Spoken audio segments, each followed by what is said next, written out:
You open this door with the key of reason. Beyond it is another dimension. A dimension of truth. A dimension of freedom. A dimension of joy. You're moving into the land of both the ideal and the real, of the possible and the actual. You've just crossed over into the Capitalist Corner. Where reason meets reality, welcome to the Capitalist Corner.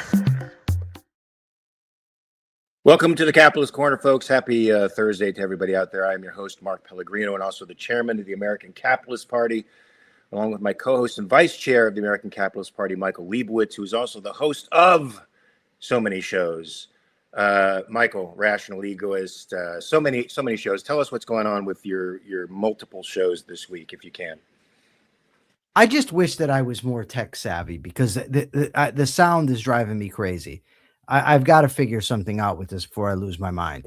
I have nothing coming up this week on the Rational Egoist, but next week I will be interviewing Martin Fridson, who is known as the Dean of Junk Bonds. I'll be interviewing him about his book about government interference in the economy. That should be very good. Maybe have another interview lined up. Hopefully I'll get Jim on. So we'll have some stuff next week. But you and I, Mark, have some kick-ass stuff going on this weekend. We're going to be doing the, what's it called? Patreon for this show. We're going to be discussing our cultural value deprivation in an essay by Ayn Rand. We're also going to be doing Self-Made Soul. This week, I've picked existentialism and psychology as the topic, so that should be freaking wonderful. And we're just kicking ass, man.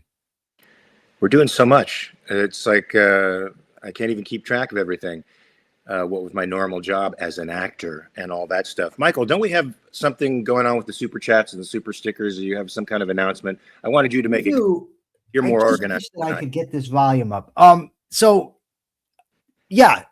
trying to raise $50 today in super stickers and super chats. If we are able to get $50 in super chats and super stickers today, the top 5 donors will be allowed on in studio with us tomorrow.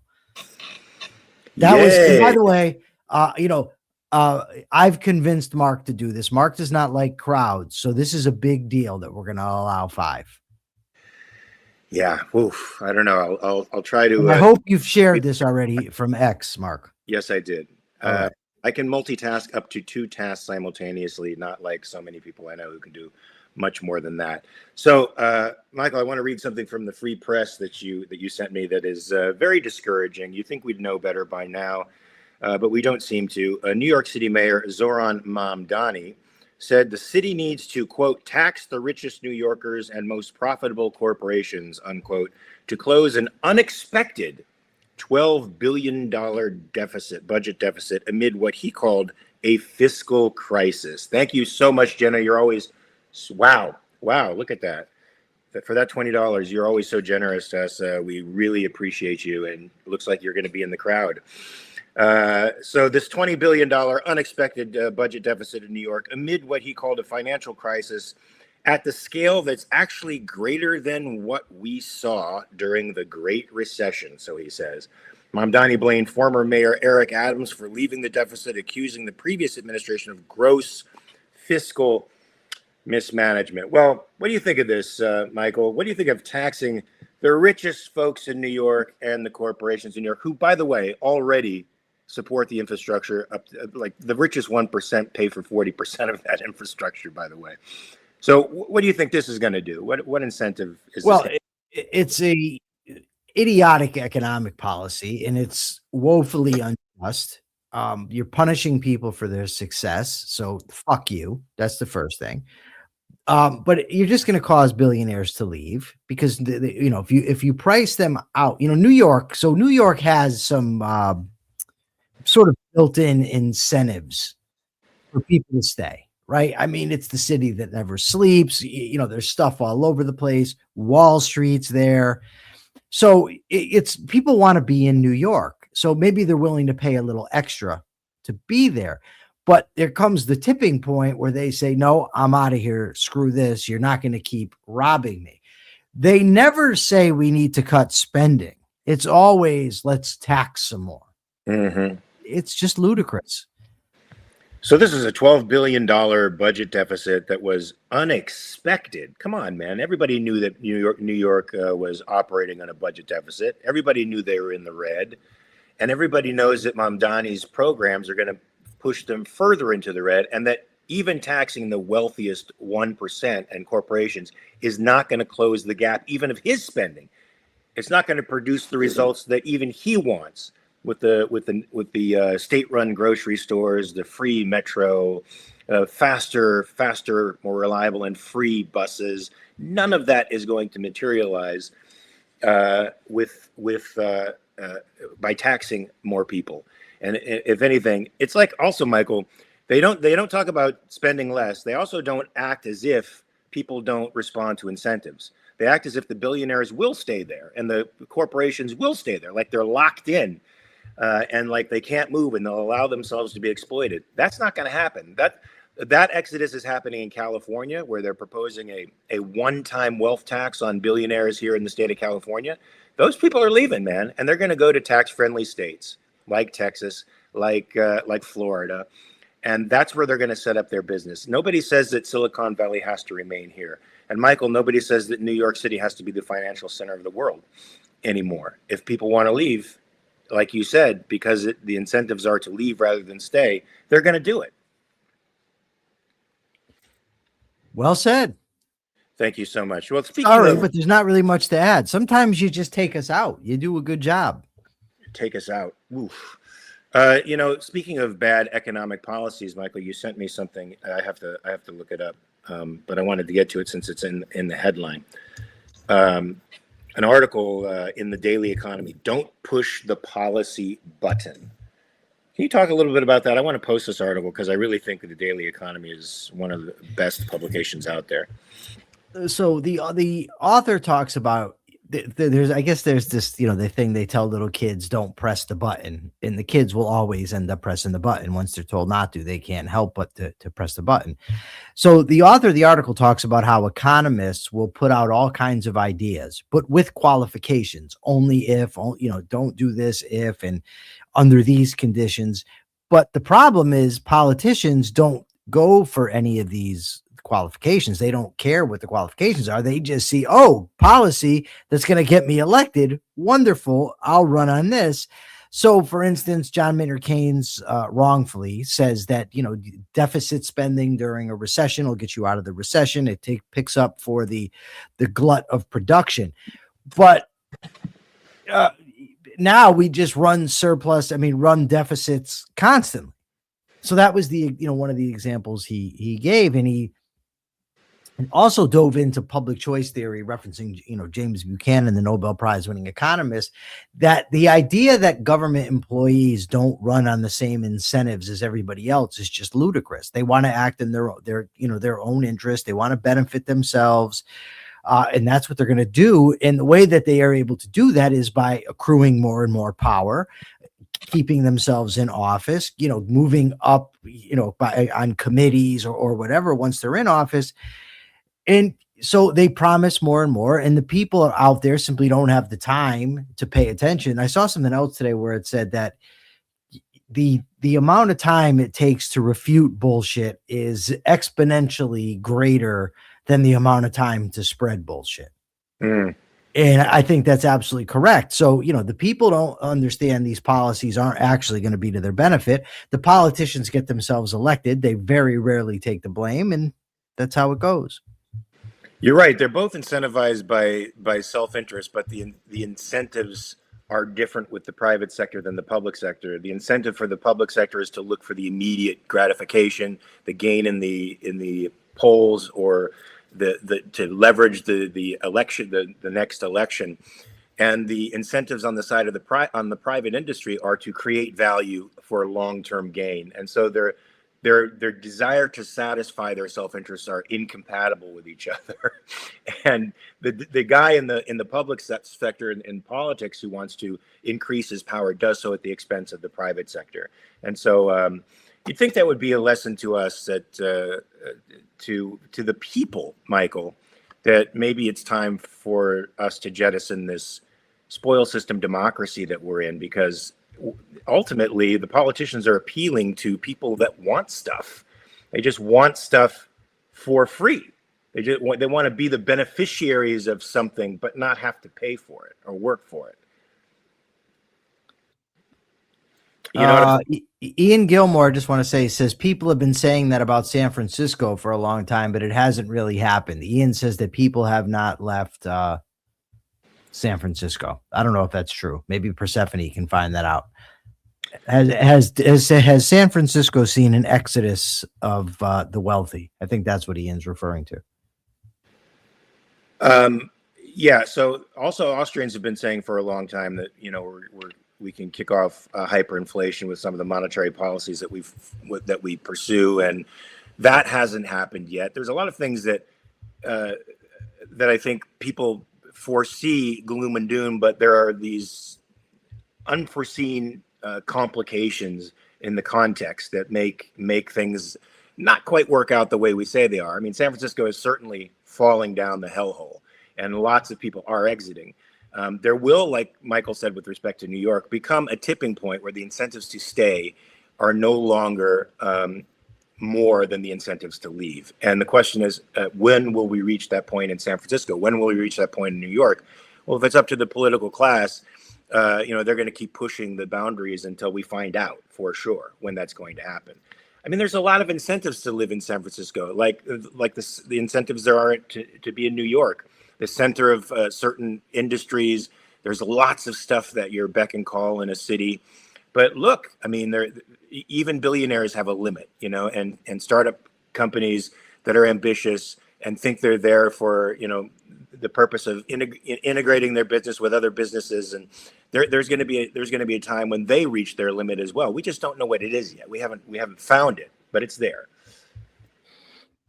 But Persephone says, yes, San Francisco has experienced notable sustainable exodus of high-income earners and billionaires, particularly during the pandemic and amid recent proposed wealth taxes.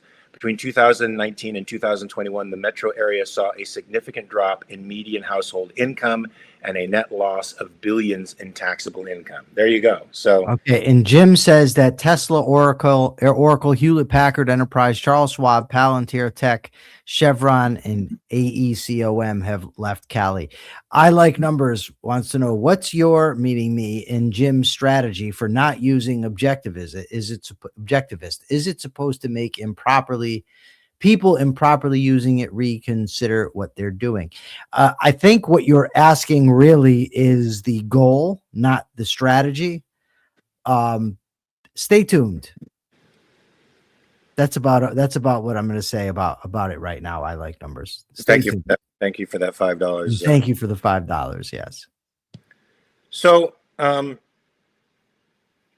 Alex Pretti's death widens split between Trump and gun rights groups. This has been one of the most extraordinary phenomenons I've seen in quite a while, Michael. This turnabout, and you know, we see this kind of hypocrisy with respect to the left. Whenever the right's in power, they all seem to be arguing at odds with each other. Here we have the conservatives who have argued consistently over the past few decades for Second Amendment absolutism, and whenever the left, you know, was caught doing some shenanigans, whenever people were criticized, I should say, for bringing firearms to certain events, the right shot back with Second Amendment absolutism until somebody from the left actually believes in Second Amendment absolutism, and then they circle the wagons around an anti-gun policy. And this is what's happening with Alex Pretty right now. As you all know, when he was killed by ICE officers, there was an immediate narrative that he came to a public event, a protest, with a firearm, and that in and of itself indicated that he wanted to commit an act of violence against people. And of course, this has sent gun advocates around the country into a tizzy, as if the presence of a gun on somebody indicates that they are, in some respects, spoiling for a fight, as opposed to exercising their Second Amendment inviolable right to self-defense and to carry a firearm under any circumstances. I mean, what did you think about this article, Michael? And Good. I like the article. The article came, I believe, from Reason, and I always like Reason. And I do like that there's some pushback from gun rights groups against these so-called conservatives, who are, the thing is they come up with all kinds of rationalizations. Like you hear a guy say, yes, but he wasn't carrying his ID, and the law in Minnesota is you have to carry your ID, which is like a misdemeanor that if you just go get your ID, I guess, then $25 fine. Yeah. yeah, it's just stupid. And it's just so tribal. Ian Gilmore points out about the Black Panthers. Yes, I mean, I don't remember it. Mark, you were around back then. I wasn't, but they talk about, when Reagan was opposed to the Black Panthers carrying guns, I think they wanted to carry them into City Hall, if I'm not mistaken, if my memory serves correct, but it doesn't really matter. The point is that what ends up happening is it's just tribalism, and people just defend their tribe. It's like, Bill Maher once said that, politicians are lawyers. They're trained to defend a side. And so that's what they end up doing but it spreads. It's beyond just politicians. It's the general public. They get on a narrative and they stick with the narrative that supports them. And whatever side of any equation you're on, you will have an abundance of people who will like what you have to say, right? So, like, this local talk show host, former friend, maybe he's still a friend, I don't know, but Reese Hopkins, he says, these things never turn out like people want. And he has an abundance of people that clap. He's, basically saying the narrative always turns out wrong. The media narrative's wrong. And they have their people that'll say yes. And the only ones they're proving anything to are themselves. But that's enough, I guess. I don't know what the, to ask the question, in this context, I don't know what the end game is for these people. Is it just victory over truth is all that matters? If we can say we beat the other side and we don't even define what the other side actually is, it's all very bizarre to me. But I may have told this story on here before, but I'll tell it again because it illustrates what tribalism actually does in politics. Roger Clemens, who, he was accused of steroid use, and he went to Congress to testify. All the Republicans defended him and all the Democrats opposed him. And I remember watching, I was thinking, what the hell is happening here? And John McLaughlin from the McLaughlin Group says, why did that happen? Because there was zero ideological or political reason for Democrats to oppose Roger Clemens and Republicans to support him. There was just none. But somehow they went into their tribes and they just got in lockstep with their side and defended it. It's absolutely freaking absurd. That is bizarre. I can't find anything in that circumstance that would unite the tribes like that. I have no idea. It's like you have one side. Like, I could even understand it if they were a bunch of libertarians up there, right? And they sided with Clemens because they were defending the right of athletes to use steroids. Right. Let's say. I would say, oh, okay. And even if the liberals were saying, we're opposed to the war on drugs, steroids should be legal, this shouldn't be an issue. Well, okay. But for it to sort the way it did made no sense. None. Yeah. So getting back to the Black Panthers, from what I remember, they were a self-defense organization, I think, weren't they, Michael? And there was police brutality apparently in Oakland, and many people in the Black community felt like their safety was in serious jeopardy, that the establishment was really against them. And of course, there's historical precedent for that all over the United States. And so some people decided that they would take it upon themselves to arm themselves and go on patrol and protect the Black community from what they felt was violence, institutional violence against them. I gotta say, as I'm not against that. I mean, they perceived something real and responded to something real. It reminds me of during the British Mandate, Michael. The Mandate refused to protect the Jewish citizens, and oftentimes fomented aggravation on the part of the Arab tribes against the Jewish citizens. And since the Jews could find no protection from the establishment, which is, I think, from a capitalist perspective, the only legitimate job of a government is to protect the citizens from violence, they began to form militias. And these militias were basically armed protection groups that were there to protect the Jewish community against violence. And that's how the three major militia groups formed before the 47 war.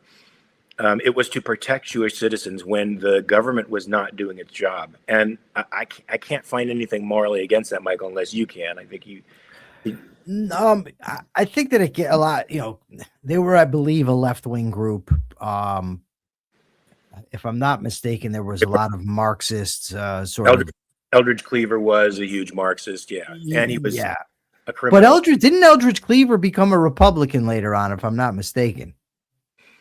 I think that it's interesting. Persephone, can you find out for me, did Eldridge Cleaver ultimately become a Republican? Jeanette talks about the government was sending so many black men to Vietnam. So, I'm not, look, whatever your political leanings, you have the right to bear arms in this country. So it doesn't really matter to me what they were, what their political ideology was, unless they're robbing people, shooting people, using their guns for aggressive purposes. There's no, you're right. There's no reason to ban He them. became a Republican in the 1980s following a shift in his political and religious views after returning to the U.S. in 75. He endorsed Ronald Reagan, ran for office as a Republican in California, and embraced evangelical Christianity. Wow. Here's a piece of trivia, Michael. When I was about 15 years old, my mom was dating this lawyer who was working on the appeals case. Not the appeals. Was it Clarence Darrow? No, it wasn't Clarence Darrow. Not that old. But she was dating a lawyer who was on working on the Manson case. He's on one of the what do you call it? Parole hearings for one of the Manson family, and he got me to read Eldridge Cleaver, Soul on Ice, when I was 15 years of age. And I got to tell you, even at 15, I thought the man was a very good writer, by the way, but a little bit off. And that, I think, represents where the Black Panther Party went. It started off with something good and noble to protect the Black community against institutionalized racism, and then went off the rails, as most left-wing causes do, unfortunately. Poor Alex Pretti, though. He's caused an interesting debate here, though, Michael, that I think is going to go on for a little while. I am still not hip to the right wing's, constant excuse that bringing a gun to a protest, even though you're not brandishing, even though it's concealed properly, is somehow spoiling for a fight. I think he's it doesn't merit being murdered by the police. I think what's both disgusting and interesting to me is I don't even like calling them conservatives. I don't even know what the hell to call them, but Republicans, I guess maybe that's the term, but their rush to find things about the people they perceive as their enemies, that, like in the case of George Floyd, for instance, they went out and they found all kinds of evidence. He's a drug addict. He's this or that. Now, granted, that was, the left that commits the opposite in these cases. When it's their guy, I suppose it's flipped when it's, it's the other way. But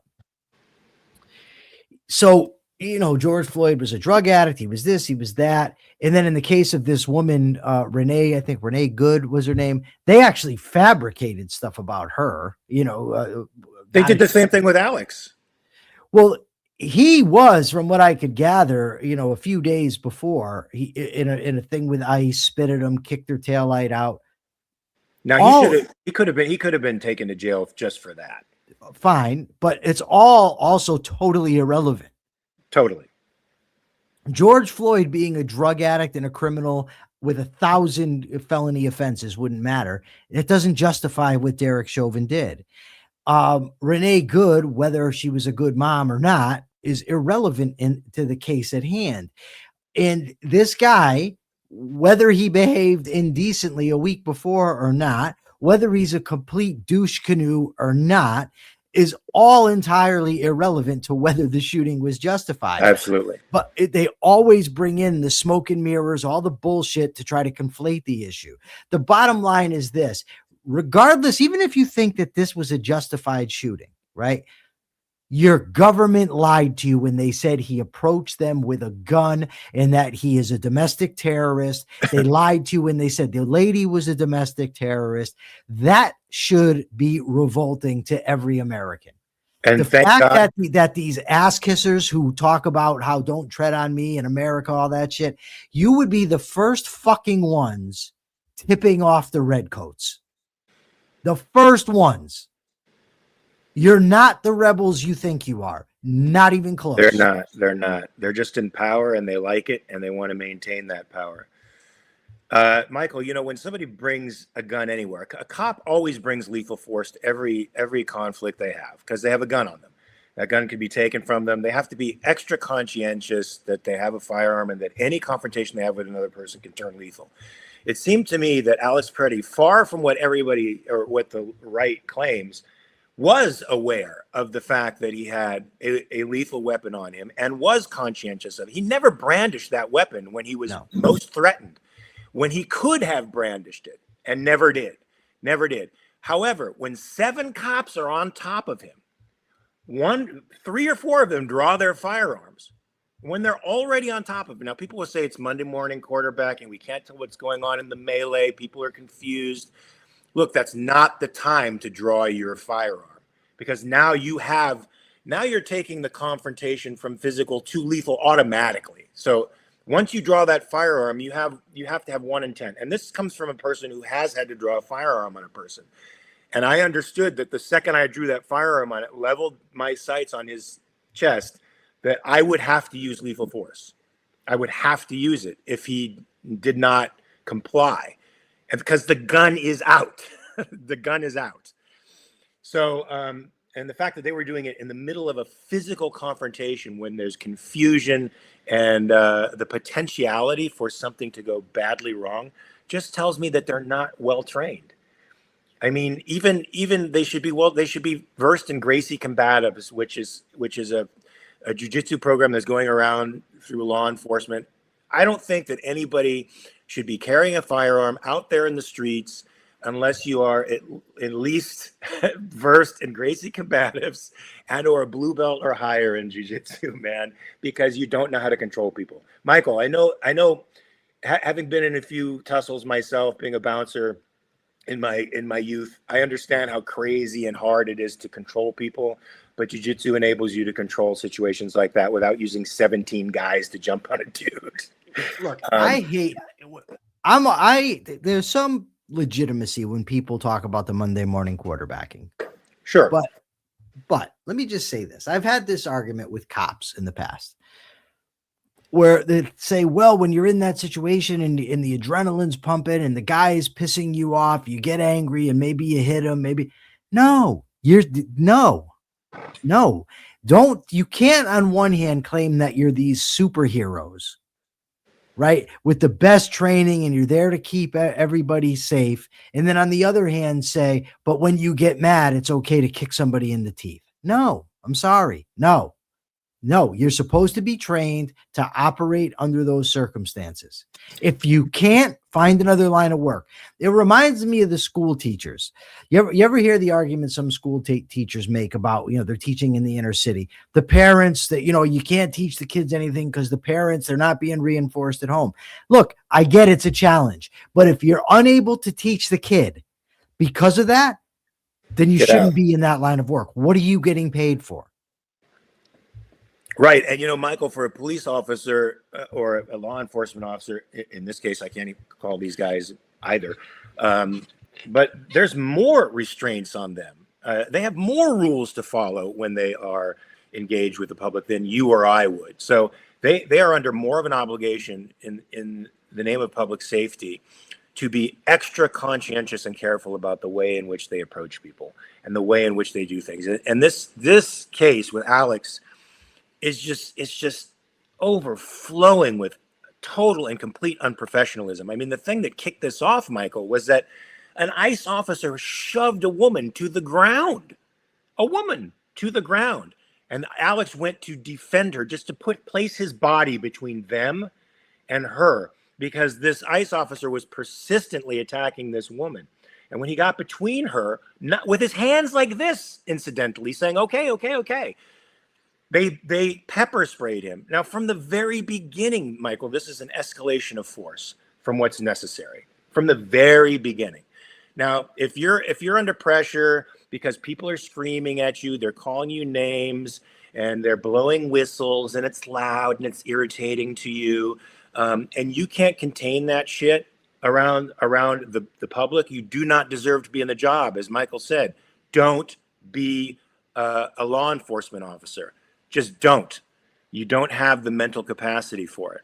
If you're going to sit in a car and somebody questions you and you say, you yell, I'll snuff you out, kind of thing, you are not, and you should be banned from being a fucking law enforcement officer. You simply don't have the disposition to deal with that stuff. Even as a bouncer, Mike, I would think about, there were guys when we were bouncers who were like thugs that would love to beat people up. And there were guys that always de-escalated conflict without having to really resort to violence. And I was always the person that could de-escalate things most of the time without having to resort to violence. That's the kind of disposition you need in law enforcement. Somebody who's going to be immune to name calling. Michael, name calling, blowing whistles. Yeah, you're going to be subject to a lot of criticism and noise out there, and you have to have the kind of constitution that can take it or get out. Plain and simple. And Michael, Ray says that video being passed around with the taillight came from a channel that puts out a lot. From what I've seen, it's not AI. Yeah, because I think I remember it being confirmed that it was an actual video. I believe the BBC confirmed it. I think CBS may have confirmed it. Yeah, the one I sent you was from the BBC, right? Yeah, I think so. But Persephone can check on this, of course. Because Persephone's magical, like a unicorn. She could do almost anything. So, Michael, you sent me something from CNBC News that was a little bit scary to me, and maybe not for the reasons people might think. Trump warns Iran that an armada is heading its way and to agree to a nuclear deal or else. I'm troubled by this, but I want to get your impressions on this whole thing about the USS Lincoln going over there and a force being sent over there to Iran to pressure them. I put this stuff in there for you because this is your bailiwick. And then the first thing you do is say, Michael, what do you think about it? Okay. Well, then I'll go on. I'll tell you. I'll go. Go ahead. Because I'm a team player. I'm going to step up. You do that, baby. Well, I mean, what's the reason here? Is it because we need, we supposedly bombed them? The beautiful 12-day war where we didn't have to send in any troops or anything was to destroy their nuclear capability, which Trump claims we did. Then he said, if protesters are harmed, we're going to step in. Then he said, well, they spared 800 people, so we're not. But he also told the protesters help is on the way. But now they're sending this fleet over there, an armada, as Trump calls it. And it's nothing to do with protests. It's we need to make a nuclear deal. What is it? And people say he's this master negotiator. Okay, if you're the Iranians right now, right? What are we supposed to negotiate?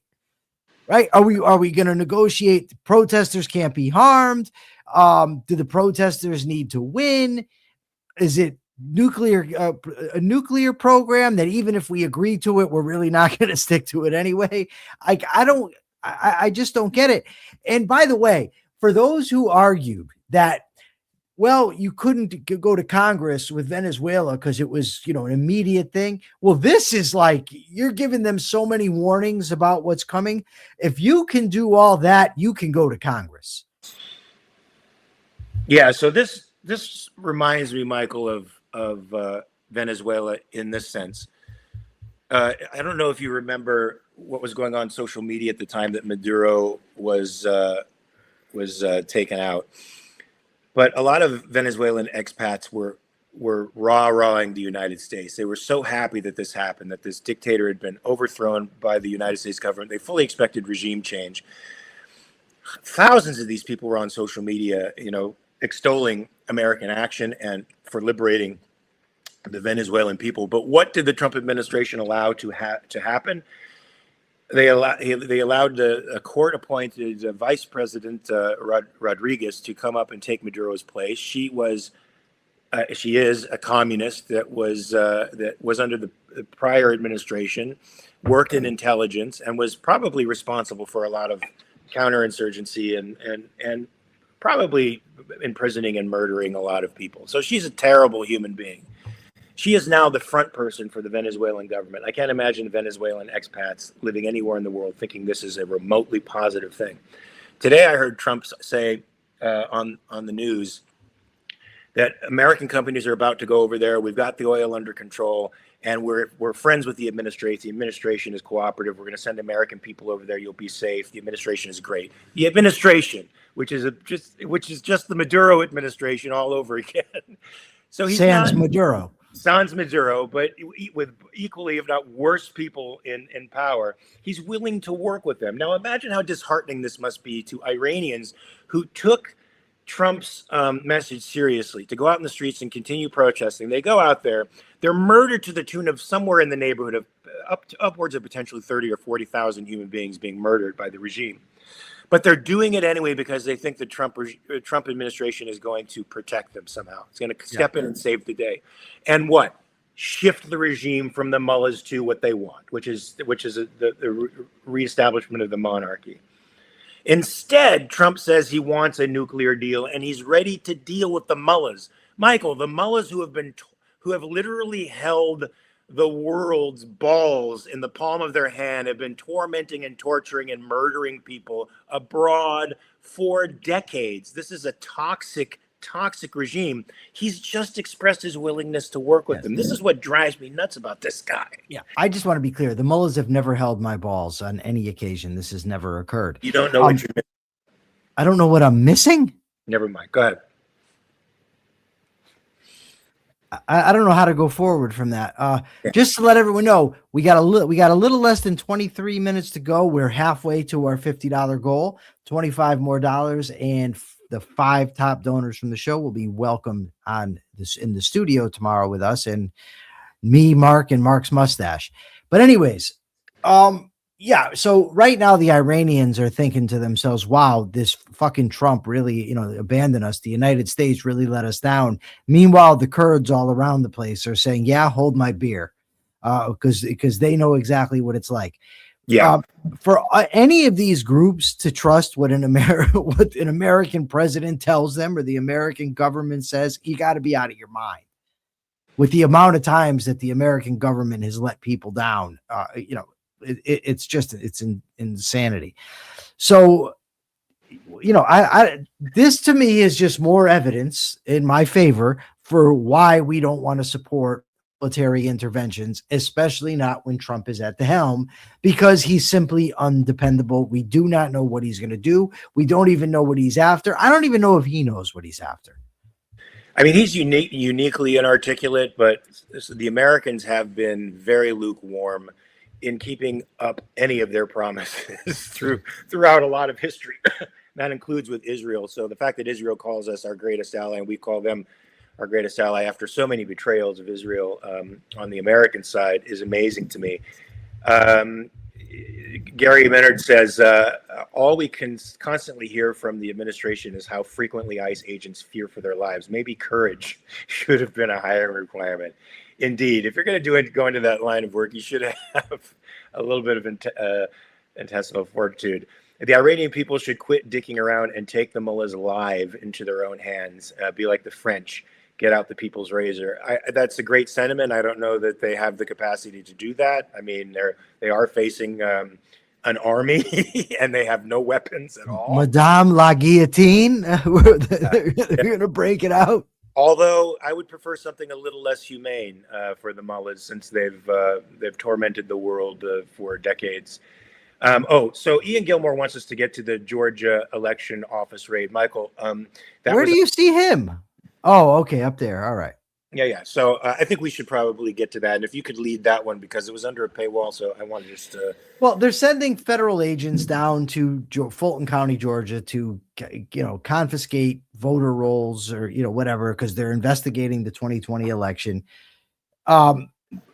More absolute bullshit. The 2020 election was not stolen from this orange pipsqueak. It's just the fact that he can't handle loss. All over social media, the MAGA faithful are saying, yeah, we're going to prove it. What are they going to do once it's proven Biden was an illegitimate president? They're not going to prove anything. They may fabricate it, but they're not going to prove it. So it's just more of Trump using the United States government. Oh, okay. Ballots, not voter rolls. I'm sorry, Ian. Yeah, you're correct. So, they're confiscating this stuff, and Trump is using the United States government to forward his own agenda, retribution. It's all a part of this narcissistic, insecure schmuck. How much money is this costing? I don't know, but I know whatever it is, it's too much. There's nothing there. But we're going to keep doing this until this guy is out of our lives, because he simply can't handle losing. And the fact that his people don't know that that's what this is about, I just don't get it. I think Ian put it well when he talked about having a broken epistemology. Well, indeed. I mean, tribalism breaks your epistemology. You have to come down on the side of the tribe, right or wrong. This is the canary in the coal mine, and probably the biggest story from yesterday. The fact that they raided this Georgia election place. Do you agree with that, Michael? That this is the canary in the coal mine, using the FBI to intimidate, let's say, people involved in the election in states that did not go his way? I don't know. I hate prognosticating or, judging secret motives and shit like that. I just think that this was stupid. I think it's dumb. I think it's probably illegal. There's no reason to do it. Persephone left. No, she came back on. Okay. I'm trying to find. Okay, here it is, right here. I just want to see exactly what the claim was here. Let me see here. You can talk a little bit, Mark, while I'm looking. That helps out. I'm respectfully waiting. No, I don't need respectfully waiting. I need occupy the audience. I don't know if I asked that already, so I want to. Here's hoping for a blue wave during the midterms, an impeachment, and a removal from office. Wow. Okay, I found what I wanted to look for. Okay. Go ahead.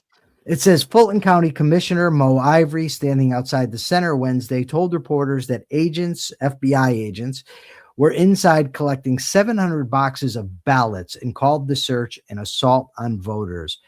The county, the state's most populous, was a particular focus for Trump as he tried to overturn Biden's win. He repeatedly alleged that the county had produced fraudulent results and urged the various officials, including its Secretary of State, to help find votes.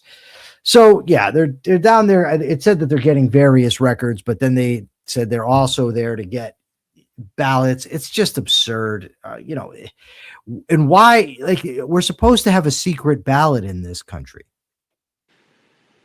So are they going to see who people voted for? I don't like it one bit. I don't know how ballots work. I don't know if that information is on there, but I don't like it at all. So Ian says, Ray said that what I said before, the blue wave, midterms, impeachment, removal from office. Ian Gilmore responded, a blue wave is harder when Trump will use ICE to suppress voter turnout and will also try to block mail-in voting. I know they are trying to make those rules a little bit more strict so that we're voting in one day and only people who go to the polls will be counted as opposed to the mail-in things, which they have issues with. I don't know how much control they can take over that, Michael, because it still is state by state. So yeah, but- Ian says that there's no way they can find out who people voted for. I hope that's right. I think Ian is correct, and that's great. The article suggested that they were doing this raid in part to discover who was voting for whom. Or did it suggest that? Or am I thinking of another? Well, if it's an assault on voters, then yes. Okay, Robert Nasser. Justice in the interest of the stronger. Plato, it worked, didn't it? DJ Trump, though our president is more at the level of Plato, not Plato. Thanks, Robert. Thank you, Robert. That was good. Hey, so you sent me an article from Reason Magazine that was super disturbing, but not surprising given, who Katie Miller is married to.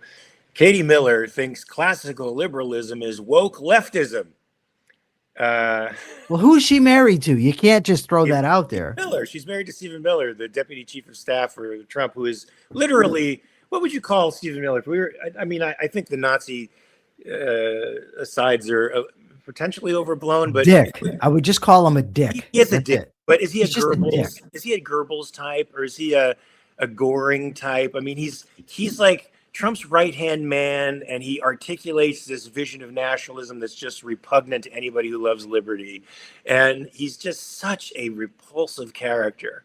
I'm surprised he could find somebody equally repulsive to marry, but hey, I mean, there's somebody for everyone, they say. So this woman says in a tweet, Michael, I want to see if I can get to the tweet. It was in response to the co-founder of Anthropic, who said, quote, "My deep loyalty is to the principles of classical liberal democracy." Well, I find nothing wrong with that. In fact, it makes me a fan of this guy. Not really knowing anything about him, I can tell that his social moral principles are on track with a benevolent society. She goes on to say, if this is what they say publicly, this is how their AI model is programmed. So he's going to program his bigoted classical liberal democracy ideas into an AI, and then, well, you poor benighted folks in the world, you're going to use that as a source of reference, and you're going to be twisted and turning in the wind, unable to make out the truth, because you'll just be indoctrinated by this horrible ideology. She said, woke and deeply leftist ideology is what they want you to rely on. Michael, what is classical liberal democracy, and how does it differ from woke ideology? Hold on 1 second. Because I don't know. I don't think I got the memo. Well, obviously, classical liberalism is, individual rights, free markets, civil liberties, constitutional government, that sort of thing. It's literally what the country was founded on. So when the author of this article points out, Stephen Miller claims he's saving Western civilization. He wants to save the West, save the country, but doesn't even know the political philosophy upon which it was founded. A little bit disturbing. Maybe a lot disturbing. Very his disturbing. Wife is this stupid. But we've got 12 minutes left and $15 to raise to hit our $50 goal. Come on, folks, bring it all in. Bring it in. We want to bring you guys onto the show tomorrow, and it'll be fun. It'll be good times. Here's an article you sent me, Michael, also from Reason Magazine. I think one of the best publications out there. Trump says the states are required to enforce federal immigration laws, and he is wrong. Is that true? What do you mean? You seem to know the answer, but you're asking rhetorical anyway. question. It's a rhetorical question. Yes, it's true. The 10th Amendment, look, there's all types of shit here. But the bottom, Chuck on money. Thank you, sir. Got here late. Harry Binswanger's Substack article on ICE is great. I liked it too. We discussed it a little bit here. I know Michael had some issues with it, and I don't disagree with Michael's take. But I like. Well, my issue with it was inaccurate. Your issues are that the concretes that he based his article on, the principles of his article on, were inaccurate. Robert Nasser has brought us to the point. Sir. As a classic rock fan, I'd like to register my outrage that we have politicians named Joe Walsh and Stephen Miller. This has got to stop. I'm all for liberty, but come on. And we've got Bonnie Bertrand also. All right, so we need to make a quick announcement then, because we've hit our goal. That goal. Thank you very much, guys, for making that happen. That means 5 of you are going to be brought on the show. Thank you, Bonnie. Persephone, can you figure out who they are so I don't have to scroll through, please? Thank you, Persephone. So the term is commandeering. Your federal government can't make states enforce federal laws. That's true. So go ahead, Michael. I interrupted you, as usual. What was I saying? I have no clue at this point. Well, we were talking about how the federal the federal laws. Yeah, from what I gather, and this is certainly not an area I've done a deep dive into, but it certainly makes sense to me. And from what I've read, okay, I got something that distracted me here. I'm very distractible. But anyways, everything that I've seen and read says that no, the state law enforcement does not, in fact, have to enforce federal immigration law. Thank you for the separation of powers, Constitution of the United States. Classical liberalism, Montesquieu. What? Right? Yeah, these co-equal states in the federal government. I like that. Michael, this sort of reminds me of the thing that the anarchists want, is to be able to shop around for governments. In a way, they have that with the federalist system. If they think a state has a better set of laws, it's more amenable to their worldview, they can actually travel to that place if they have the resources to do that, which is a lot of people have done from California, 350,000 people a year. Go to states that are more amenable to their perspective of the way governments should act. And this enables you to have choice, folks, and to be liberated, in a sense, from the overreach of the federal government. If you happen to live in a state that does not allow the federal government to do its bad business on you, right? And that's one thing I like about California, is that it is keeping business on you, bad business on you. Yeah, and the one thing I like about California, as sucky as a state as it is, just because Newsom is tribal, he's keeping the Trump administration out of California. And in some ways, that is a great exercise of state power against the federal government. ICE, even when the agents were behaving respectfully, is rights-violating organization. I agree with you.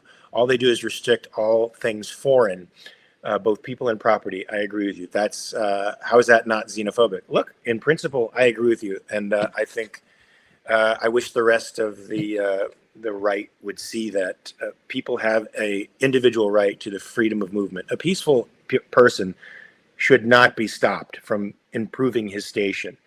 He's not doing it at the expense of anybody else, contrary to what a lot of the MAGA folks like to pretend.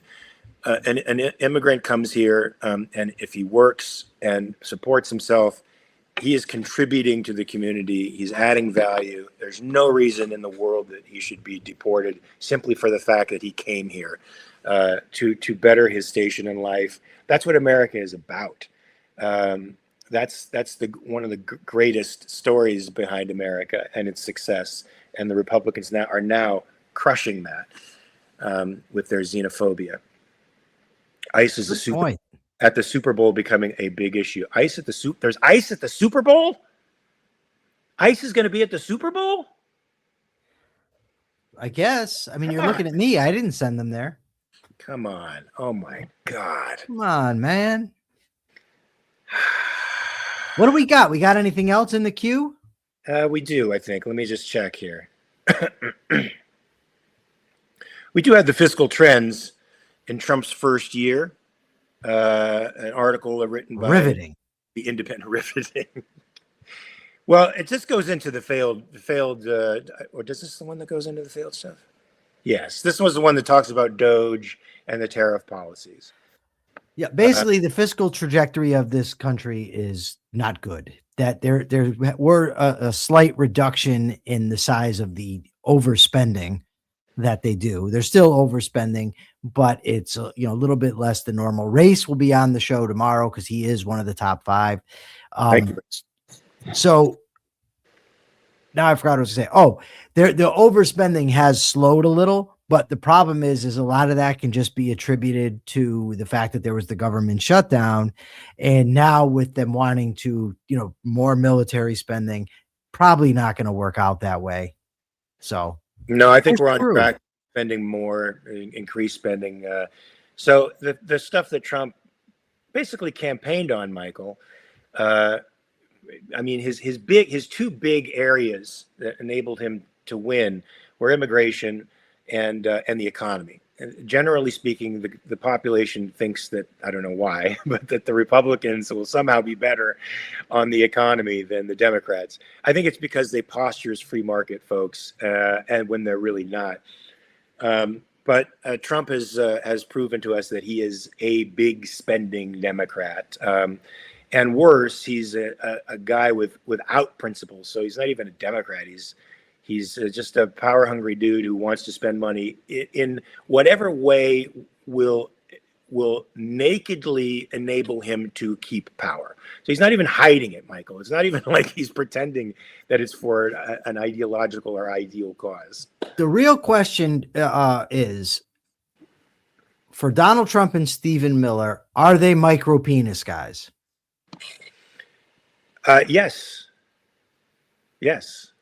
Definitely micro penis guys. Yes, definitely micro penis guys. You don't behave this way with respect to power if you've got a normal to extra normal.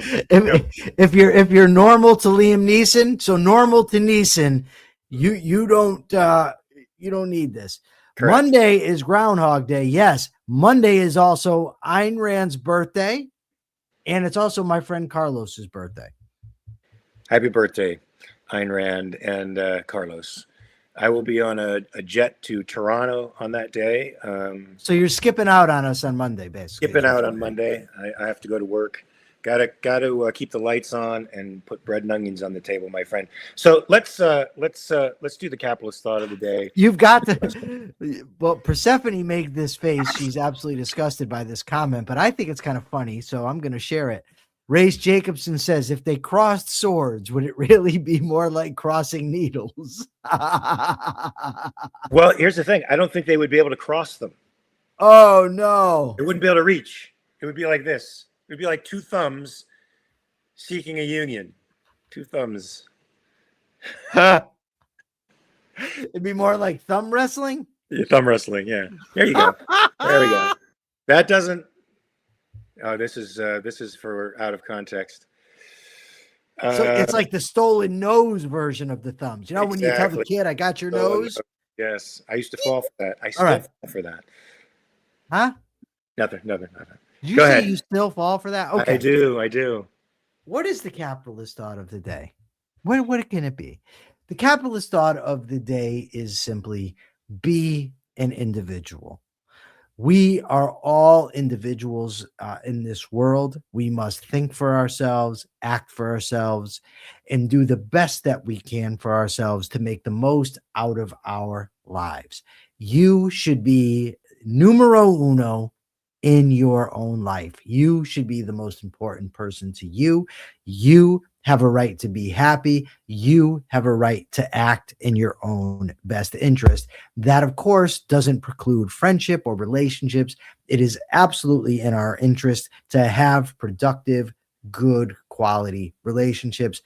But in the end, we are all fundamentally alone. We are individuals, and this is something to be embraced, not fought against. And with that, Mark can ask a question and we can move on. Do you think, here's my question, folks. You can answer this. Do they answer this on YouTube, Michael? Is that where they go to answer this? Yes. Go to YouTube and answer this question. Do you think the United States should assist the Iranian people in regime change as opposed to just trying to negotiate some fucking nuclear deal? Please answer that on YouTube. Remember to like and subscribe to this channel so that the word for individualism gets out there in the world. We need more individualists, not collectivists. So tomorrow we will be here, same bat time, same bat channel, 9 a.m. Pacific, 12 p.m. Eastern. We're going to be joined by some guests. and it'll be a fun time. It'll be a roundtable discussion about the news of the day. You got 23 hours in the meantime to check your premises. But before you start checking your premises, remember to tune in today at 2:30 p.m. Eastern time to Everyday Ethics on this very station. Do you have a topic already, Michael? Oh, it's on this channel. I was kidding. I was trying to get Persephone's ire up. It did not work. She didn't fall for it. Yes, we are going to be contrasting justice and fairness on today's program. So please tune in. It'll be great. Thank you all for the super chats and super stickers. Now, Mark, tell them what to do. All right, folks, check your premises, and we'll see you tomorrow. Peace.